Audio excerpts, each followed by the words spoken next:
Hello, and welcome back to my channel. If you're new here, my name is Kelsey Beckman, and I'm so glad that you found your way to me today.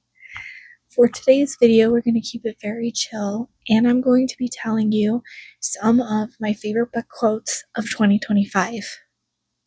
So, as always, grab a snack, get cozy, and let's get into it.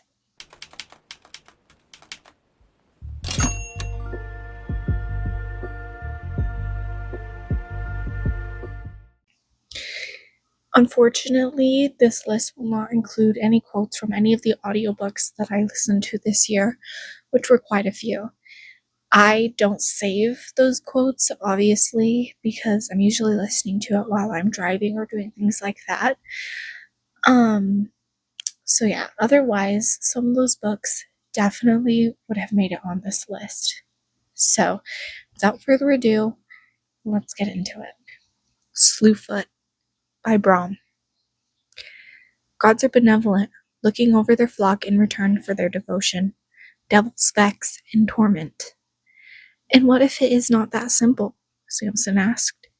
Can a god be both slayer and shepherd, reward and vex? Does your God only do good? Do not dare judge her harshly, Reverend. Few have ever borne so much suffering as she did. It was only for her daughter that she gave in. It was love, not pain, that broke her. And the truth she'd seen, it was so clear to her now. All the eyes, all the gods, they are all part of the same. Mother Earth, Christ, all religious sects across the globe, the sun, the earth, the moon, the planets, the stars, man and beast, gods and devils, all of existence, all of it, one thing. Even the devil does not wish to be the devil. To Carberfay Heart by DeSonia Odette. I'm not lost. I say, looking isn't necessarily lost. I'm simply on my way somewhere that I have yet to find.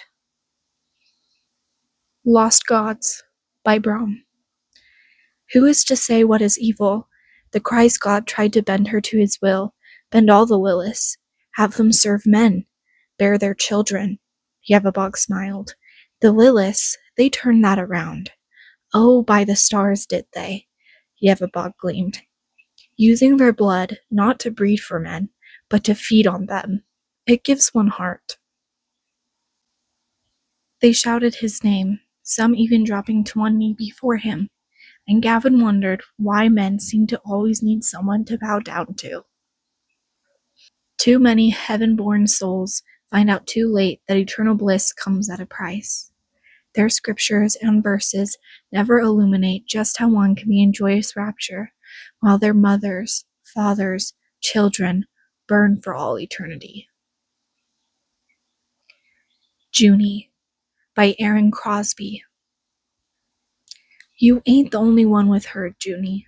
This world is full of it, and going through it thinking you're the only one carrying something is an easy way to lose the bit of love you might have. But love, in any form, demands equality.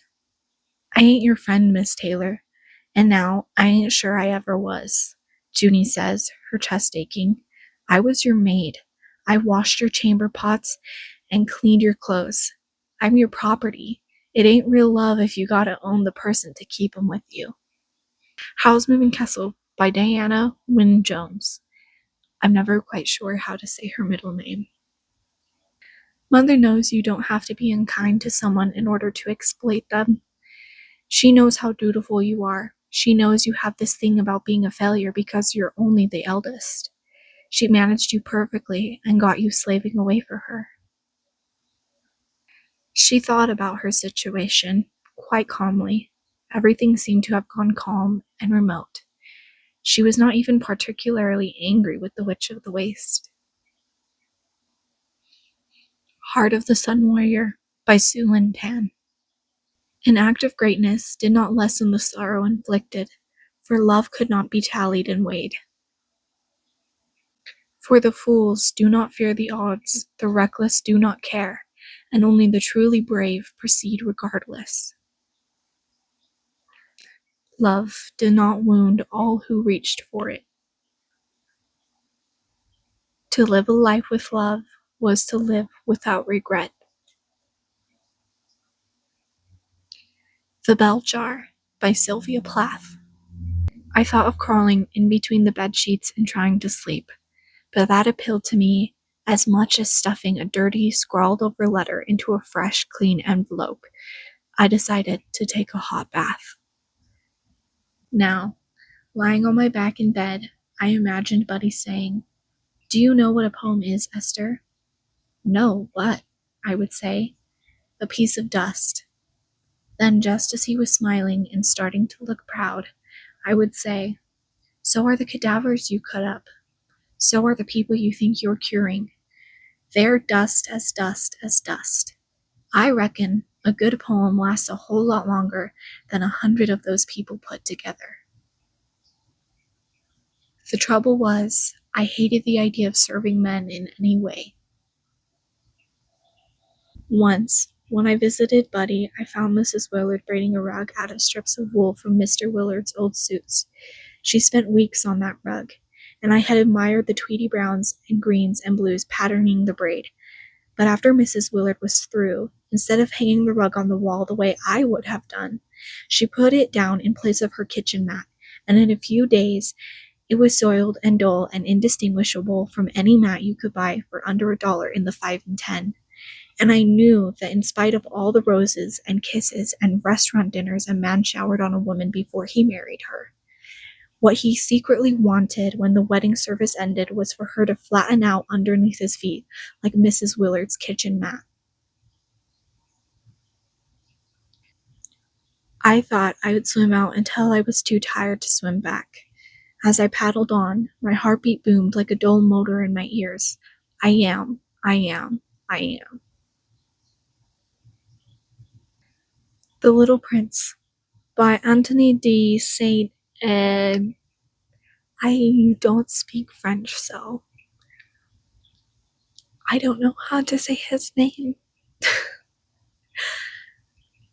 But here we go. Grown-ups never understand anything on their own, and it is tiring for children to always and always give them explanations. Adults like numbers. When you talk to them about a new friend, they never question you about the essentials. They never tell you, what is the sound of his voice? What are his favorite games? Does he collect butterflies? They ask you, how old is he? How many brothers does he have? How much does it weigh? How much does his father earn? Only then do they think they know him. If you tell adults, I saw a beautiful house made of pink bricks with geraniums on the windows and pigeons on the roof, they can't imagine this house. You must tell them, I have seen a house worth 100,000 francs. Then they shout, how beautiful! The proof that the little prince existed is that he was charming, that he laughed, and that he wanted a sheep. When you want a sheep, it is proof that you exist. It is good to have a friend, even if you are going to die. The stars are beautiful because of a flower you can't see. What Moves the Dead by T. Kingfisher. The dead don't walk, except sometimes when they do. Stone Blind by Natalie Haynes. Can a monster be beautiful if it is still terrifying? Perhaps it depends on how you experience fear and judge beauty. You always changed and never changed, Stethano said. Then how did you know I was still Medusa? Because of the ways you stayed the same. You aren't monsters, Medusa said. Neither are you.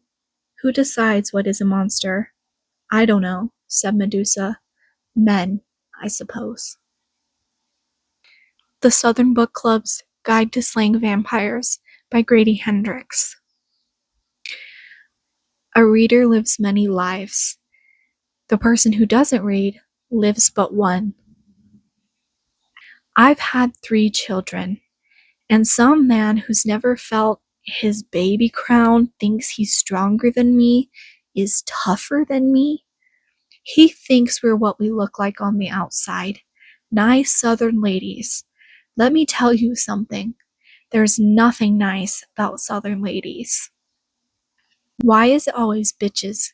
Kitty thought, as if men believed that word had some kind of magic power. Thank you so much for taking the time to sit and listen to some of these quotes. I'm so excited to see what 2026 holds and to read many more books and many more quotes. I think that the quotes that stand out to me the most are quotes about love and life, relationships.